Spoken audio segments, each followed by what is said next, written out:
Hello friends, नमस्कार। स्वागत है एक और नए शानदार वीडियो में। बात करने वाले हैं Indian railway RPF constable and SI का फॉर्म कैसे फिल करेंगे।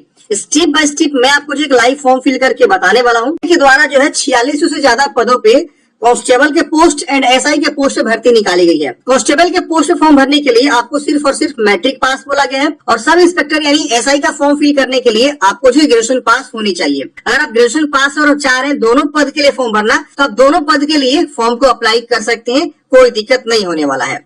तो चलिए समझते हैं कैसे आपको फॉर्म को भरना है स्टेप बाय स्टेप। फॉर्म भरने के लिए फ्रेंड्स आपको आना होगा इस वेबसाइट पे। इसका मैंने लिंक आपको डिस्क्रिप्शन बॉक्स में प्रोवाइड कर दिया है। यहाँ पे देखिएगा तो आपको इम्पोर्टेंट डेट दिया गया 14 मई 2024 तक आप फॉर्म को अप्लाई कर सकते हैं और कांस्टेबल का भी आपका जो है 14 मई ही रहने वाला है फॉर्म भरने का लास्ट डेट। फॉर्म भरने से पहले आप नोटिफिकेशन को भी जरूर रीड कर लीजिएगा। अब चलिए जानते हैं कैसे आपको फॉर्म को अप्लाई करना है। तो फॉर्म भरने के लिए देखिए फ्रेंड्स कॉर्नर पे अप्लाई का बटन मिल रहा है। आपको यहाँ पे क्रिएट एन अकाउंट पे क्लिक करना है। देखिए क्रिएट एन अकाउंट पे जैसे क्लिक करेंगे तो आपको यहाँ पे एक जो है नोट आएगा। आपको बताया जा रहा है कि इसमें जो है एलपी का या पहले से टेक्नीशियन का कोई ऑलरेडी फॉर्म भर चुका है तो उनको दोबारा अकाउंट बनाने की आवश्यकता नहीं है, या सब इंस्पेक्टर का फॉर्म भर चुके हैं और चाह रहे हैं कि कांस्टेबल का भी फॉर्म भर दें तो आपको दोबारा अकाउंट नहीं बनाना है, या कांस्टेबल का फॉर्म भर दिए आप चाह रहे हैं सब इंस्पेक्टर का भी फॉर्म भरना तो आपको दोबारा अकाउंट बनाने की आवश्यकता नहीं है। आपको सीधे क्या करना है, लॉग इन करते हुए फॉर्म को भर लेना है। प्रीवियस वाला ही यूजर नेम पासवर्ड आपका हमेशा रहने वाला है। या फ्यूचर में ग्रुप डी की वैकेंसी आएगी तो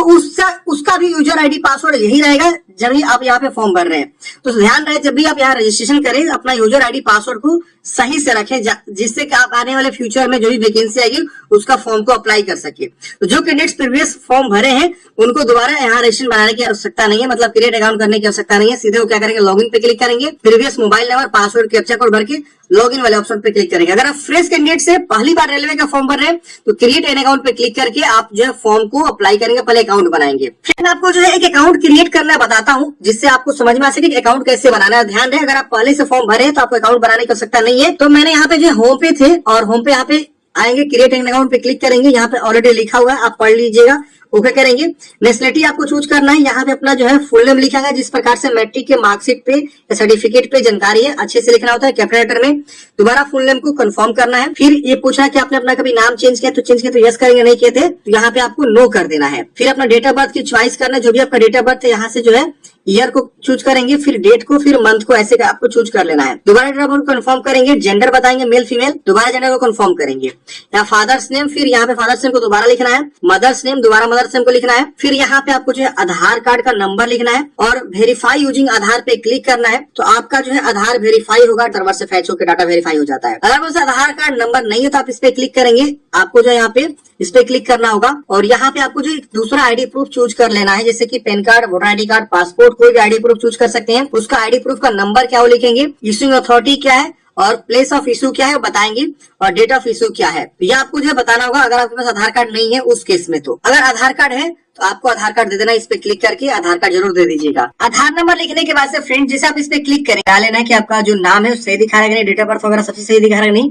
आपको इसको डिक्लेयर कर देना है। यहाँ मैट्रिक के अकॉर्डिंग ही सारा जानकारी है मेरा। फिर यहाँ डिक्लेयर करेंगे और यहाँ पे आपको जो देखिए वेरीफाई का ऑप्शन मिलता है, आप इस पे क्लिक करेंगे तो ये देखिए वेरीफाई हो जाएगा। इस प्रकार से जो है ग्रीन इस तरह से आ जाएगा, ठीक है ना। आपको जो है ईमेल एड्रेस लिखना है और जनरेट ओटीपी पे क्लिक करेंगे, आपके ईमेल पे ओटीपी जाएगा, ओटीपी को वेरीफाई कर लेंगे। फिर मोबाइल नंबर को लिखेंगे, जनरेट मोबाइल ओटीपी पे क्लिक करेंगे, आप मोबाइल नंबर ओटीपी जाएगा, इसको भी आप वेरीफाई कर लेंगे। फिर एक पासवर्ड बनाएंगे, पासवर्ड जैसे वैसा आप बना सकते हैं। फॉर एग्जांपल मान लीजिए आपका नाम राजू है तो RAJU@123 ऐसे करके आप पासवर्ड को बनाएंगे। उसी पासवर्ड को यहाँ पे कंफर्म भी कर देना है। फिर इस कैप्चा कोड को यहाँ पे भरना है और प्रीव्यू एंड क्रिएट अकाउंट पे क्लिक करना है। प्रीव्यू एंड सबमिट पे क्लिक करते ही इस प्रकार से आपका प्रीव्यू आएगा। जानकारी को सही से वेरीफाई कर लिए क्योंकि ये डाटा कभी भी एडिट आपका नहीं होगा। और रेलवे में जब भी आगे वैकेंसी आएगी, जैसे कि for example railway group D आएगी और कोई वैकेंसी आएगी तो इसी डाटा से आगे भी आपको फॉर्म भरना है, इसी यूजर आईडी पासवर्ड से हमेशा फॉर्म को भरना है। चलिए इसको डिक्लेयर करते हैं और क्रिएट एन अकाउंट पे क्लिक करते हैं। एडिट करना है तो एडिट कर लीजिएगा, नहीं एडिट करना है तो क्रिएट अकाउंट पे क्लिक करेंगे। अकाउंट क्रिएट करते हैं फ्रेंड्स, आपका इस प्रकार से देखेंगे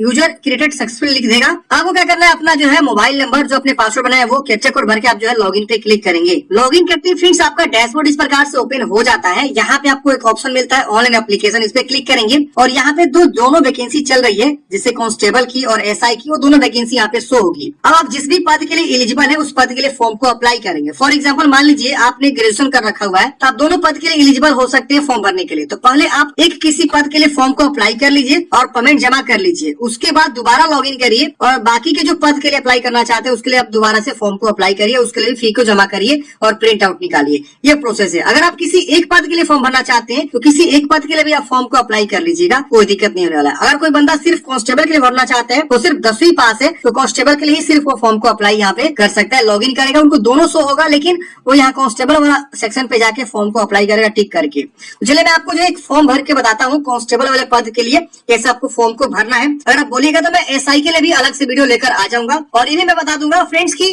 अगर कोई बंदा ऑलरेडी पहले से रजिस्टर्ड है तो वो कैसे फॉर्म को अप्लाई करेगा। जैसे कि अभी आपने टेक्नीशियन या एलपी का फॉर्म भरा हुआ है और आप भी एलिजिबल है फॉर्म भरने के लिए आरपीएफ कांस्टेबल का, तो वो कैसे फॉर्म को भरेगा ऑलरेडी रजिस्टर्ड बंदा, वो कमेंट बॉक्स में पूछिएगा तो मैं बता दूंगा और वीडियो भी लेकर आ जाऊंगा कैसे आपको फॉर्म को भरना है। चलिए हम इसको डिक्लेयर करते हैं, नेक्स्ट वाले ऑप्शन पे क्लिक करेंगे। इस तरह से आपका जो है डाटा जो है प्रीवियस उठाएगा, आपको यहाँ पे क्लोज कर देना है। आपको यहाँ पे देखिए इस प्रकार से मिलाते हुए नीचे आना है। यहाँ मैरिड है कि अनमैरिड है बताएंगे, यहाँ पे रिलीजन बताएंगे हिंदू मुस्लिम क्या है, आपका मातृभाषा क्या है, इसकी वजह से आप जो है किस लैंग्वेज में एग्जाम देना चाहते हैं, चॉइस ऑफ लैंग्वेज, तो आपका जो भी लैंग्वेज है यहाँ चूज करेंगे। और विजुअल आइडेंटिफिकेशन मार्क्स, बॉडी में क्या पहचान है, 2 मार्क्स आपको देना, जैसे कि मार्क 1 और मार्क 2। फॉर एग्जांपल आपका जो है तिल का निशान हो सकता है, कटा का निशान, जला का निशान, एक कोई मार्क्स आपको बॉडी वाला देना है। कम्युनिटी बताना है, जनरल है, एससी है, एसटी है, ओबीसी, ईडब्ल्यूएस है, किस कैटेगरी से आप बिलोंग करते हैं अपना कैटेगरी चूज करें। फॉर एग्जाम्पल आप अनरिजर्व है तो अनरिजर्व चूज करेंगे, अगर आप एससी है तो एससी चूज करेंगे। और देखिए यहाँ पे इसको अंडरस्टूड करना है, जैसे मैंने यहाँ पे एससी चूज किया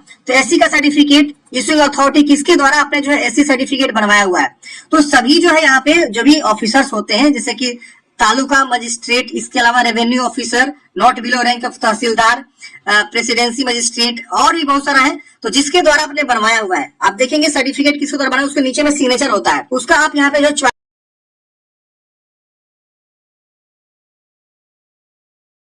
इसके लिए उस पद का नाम चूज कर लेंगे और यहाँ पे किस राज्य से बनवाया हुआ है और यहाँ पे डेट ऑफ इशू क्या है और आप ट्रेवल पास अवेल करना चाहते हैं, यस करेंगे। और यहाँ पे आपको जो नियरेस्ट रेलवे स्टेशन बताना होगा और अपना कास्ट सर्टिफिकेट अटैच करना होगा। ये ट्रेवल पास उनके लिए मांगेगा जो एससी एसटी से आते हैं, तो एससी एसटी केस में इस तरह से आपको जो है बताना होगा, जो भी आप यहाँ पे बताएंगे जानकारी उसके अकॉर्डिंग यहाँ पे जानकारी खुल के आएगा, देख रहे ना। अब मान लीजिए कोई बंदा ओबीसी से आता है तो ओबीसी चूज करेगा, इसको अंडरस्टूड करेगा और यहाँ पूछेगा क्या ओबीसी नॉन क्रिमिनल से आता है, तो अगर आप मान लीजिए ओबीसी नॉन क्रिमिनल से आते हैं आपको यहाँ पे बताना होगा हाँ, और यहाँ पे आपको डिक्लेयर करना होगा और अपना ओबीसी का नॉन क्रिमिनल का जो सर्टिफिकेट होता है वो सर्टिफिकेट नंबर देंगे। इश्यूइंग अथॉरिटी कहाँ से आपने बनवाया हुआ है उसको आप यहाँ पे चुनाव कर लेंगे और उसके बाद से कब अपने डेट ऑफ इशू क्या है और आप ट्रेवल पास अवेल करना चाहते हो, यस करेंगे। और यहाँ पे आपको जो नियरेस्ट रेलवे स्टेशन बताना होगा और अपना कास्ट सर्टिफिकेट अटैच करना होगा। ये ट्रेवल पास उनके लिए मांगेगा जो एससी एसटी से आते हैं, तो एससी एसटी केस में इस तरह से आपको जो है बताना होगा, जो भी आप यहाँ पे बताएंगे जानकारी उसके अकॉर्डिंग यहाँ पे जानकारी खुल के आएगा, देख रहे ना। अब मान लीजिए कोई बंदा ओबीसी से आता है तो ओबीसी चूज करेगा, इसको अंडरस्टूड करेगा और यहाँ पूछेगा क्या ओबीसी नॉन क्रिमिनल से आता है, तो अगर आप मान लीजिए ओबीसी नॉन क्रिमिनल से आते हैं आपको यहाँ पे बताना होगा हाँ, और यहाँ पे आपको डिक्लेयर करना होगा और अपना ओबीसी का नॉन क्रिमिनल का जो सर्टिफिकेट होता है वो सर्टिफिकेट नंबर देंगे। इश्यूइंग अथॉरिटी कहाँ से आपने बनवाया हुआ है उसको आप यहाँ पे चुनाव कर लेंगे और उसके बाद से कब आपने बनवाया हुआ है, criminal non criminal. For example और एक बार समझते हैं, मान लीजिए आप यहाँ ओबीसी चूज किए, अंडरस्टूड किए। अब देखिए ओबीसी नॉन क्रिमिनल कौन होता है, जिनकी फैमिली इनकम 8 लाख से कम होती है, ओबीसी नॉन क्रिमिनल के अंतर्गत आता है। तो ये आपको ध्यान देना, अगर आपकी फैमिली इनकम 8 लाख से कम है और आप ओबीसी नॉन क्रिमिनल के अंतर्गत आते हैं तो आप यहाँ पे यस करके आप अपनी जानकारी को देंगे। अगर आप नो करते हैं, मान लीजिए यहाँ पे नो कर देते हैं, तो आप यहाँ पे देखिए इस प्रकार से ऑप्शन खुल के आएंगे, समझ रहे ना। वही अगर आप ईडब्ल्यू से बिलोंग करते हैं तो ईडब्ल्यू को चुनाव करेंगे और ईडब्ल्यू का सर्टिफिकेट नंबर, इश्यूइंग अथॉरिटी और कब आपने वो सर्टिफिकेट बनवाया हुआ उसकी जानकारी आप यहाँ पे दे देंगे। तो इस तरह से आपको कम्युनिटी सही से ध्यान देना है और ध्यान रहे फॉर्म भरने से पहले आपके पास जो है कम्युनिटी सर्टिफिकेट यानी जो जाति प्रमाण पत्र है वो आपके पास होना चाहिए। ओबीसी है तो ओबीसी सर्टिफिकेट, नॉन क्रिमिनल वाला, और ईडब्ल्यू से ईडब्ल्यू सर्टिफिकेट, एससी एसटी है तो जाति सर्टिफिकेट अपने पास जो है पहले से बनवा के रखेंगे, क्योंकि जब डॉक्यूमेंट्स वेरिफिकेशन होता है ना तो बोलता है कि फॉर्म भरने से पहले वाला जो है आप अपना सर्टिफिकेट को दिखाइए, ये विशेष ध्यान देना है। फिर यहाँ पे अपना जो एड्रेस को लिखना है, तो एड्रेस भरने में कोई भी दिक्कत आपको नहीं होनी चाहिए। फॉर एग्जाम्पल आप यहाँ पे अपना जो राज्य चूज करेंगे, फिर यहाँ डिस्ट्रिक्ट चूज करेंगे और अपना एड्रेस लिखेंगे। फॉर एग्जाम्पल मान लीजिए आपका गाँव का नाम रामपुर है तो विलेज रामपुर, ऐसे पोस्ट भी है रामपुर, तो मान लीजिए रामपुर ही आप यहाँ पे लिख देंगे। जो भी आपका जानकारी है सही से भरिएगा, क्योंकि डॉक्यूमेंट्स वेरिफिकेशन में ये सब मांगे जाते हैं डॉक्यूमेंट्स। थाना जो भी है रामपुर ही है, रामपुर लिख दीजिएगा। फिर विलेज सिटी का नाम लिख देंगे, पिन कोड लिखेंगे। अगर मान लीजिए यहाँ पे परमानेंट सेम है, इसको टिक करेंगे, सिम कॉपी हो जाएगा। अलग है तो अलग अलग भी आप यहाँ पे लिख सकते हैं। अब उसके वजह से सेव करके नेक्स्ट वाले ऑप्शन पे क्लिक कर देंगे। अब अगले स्टेप में फ्रेंड्स आपसे पूछ रहा है कि आप एक सर्विसमैन अगर है तो हाँ करेंगे वरना नो करेंगे। अगर आप विकलांग है तो यस करेंगे वरना नो करेंगे। अगर आप ईबीसी से आते हैं तो यस करेंगे और आप यहाँ पे अंडरस्टूड करेंगे। और यहाँ पे जो है अगर ट्रेवल पास चाहिए तो यस करेंगे और सर्टिफिकेट नंबर अपना ईबीसी का देंगे। नहीं आते तो नो कर देंगे। यहाँ पे आपको जो है एम्प्लॉय है इंडियन रेलवे में तो यस करेंगे और अपने बारे में यहाँ पे बताएंगे। नहीं है तो आप यहाँ पे नो करेंगे। अब यहाँ पे करंट कहीं एम्प्लॉय है, जैसे कि यहाँ पे देखिए ऑर्गेनाइजेशन यहाँ पे बताया सेंट्रल गवर्नमेंट, स्टेट गवर्नमेंट या पीएसयू, तो बताएंगे। नहीं तो नॉट अप्लीकेबल। यहाँ पे पूछ रहा है कि are you a course completed act apprenticeship. अगर आप एक अप्रेंटिसशिप किया है तो यस करेंगे और उसके बारे में बताएंगे। नहीं किया अप्रेंटिसशिप तो आप इसे नो कर दीजिएगा। अब यहाँ पे फी रिफंड के लिए अकाउंट डिटेल्स अपना भर देंगे। जो भी आपका अकाउंट डिटेल्स है अपना ही दीजिएगा। Account number, confirm account number, FSc code लिख के कंफर्म करेंगे। आपका बैंक का नाम और एड्रेस आ जाएगा। अकाउंट होल्डर का यहाँ पे नाम लिखना है। उसके बाद से आपको यहाँ पे सेव एंड नेक्स्ट कर देना है। अगले स्टेप में फ्रेंड्स आप देखेंगे तो यहाँ पे आपको जो एजुकेशनल क्वालिफिकेशन की जानकारी भरना होगा। यहाँ पे मैट्रिकुलेशन पहले बोला गया। यहाँ राज्य किस राज्य से आप मैट्रिक पास किए, डिस्ट्रिक्ट बताएंगे किस डिस्ट्रिक्ट से आप मैट्रिक पास है। फिर बोर्ड का नाम, आप जिस भी बोर्ड से पास किए मैट्रिक को आप यहाँ पे बता देंगे। फिर पासिंग डेट बताएंगे, तो आपके मार्कशीट के नीचे जो है पासिंग ईयर और डेट वगैरह लिखा रहता है, आप उसको यहाँ पे चूज कर लेंगे।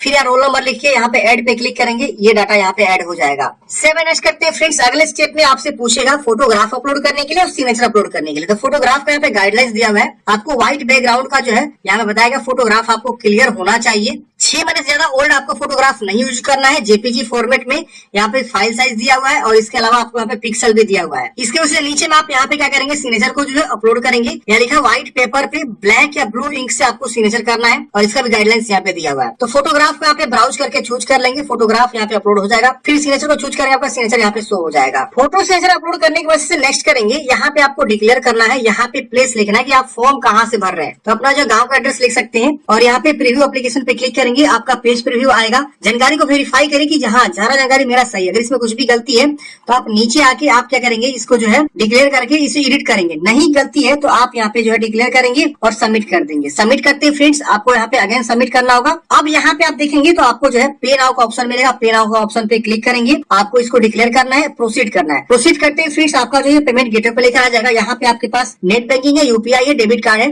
इसमें से कोई भी ऑप्शन को चुनाव करके आप जो है पेमेंट को जमा करेंगे और उसके बाद से फाइनल प्रिंट आउट निकाल के अपने पास जो हार्ड कॉपी सुरक्षित रख लेंगे। अगर आप चाह रहे हैं कि इसके अलावा हम जो है एसआई का भी फॉर्म भरे तो दोबारा आपको जो है अकाउंट बनाने की आवश्यकता नहीं होगी। आप लॉगिन करेंगे और लॉगिन करके जो है एसआई के लिए भी फॉर्म को अप्लाई करेंगे, पेमेंट को जमा करेंगे। तो हमने कांस्टेबल के लिए फॉर्म भर के बताया। अगर आपको चाहिए वीडियो एसआई के लिए तो एसआई के लिए भी हम अलग से वीडियो लेकर आ जाएंगे, अगर आप कमेंट बॉक्स में बताएंगे तो। मिलते हैं फ्रेंड्स किसी नेक्स्ट वीडियो में।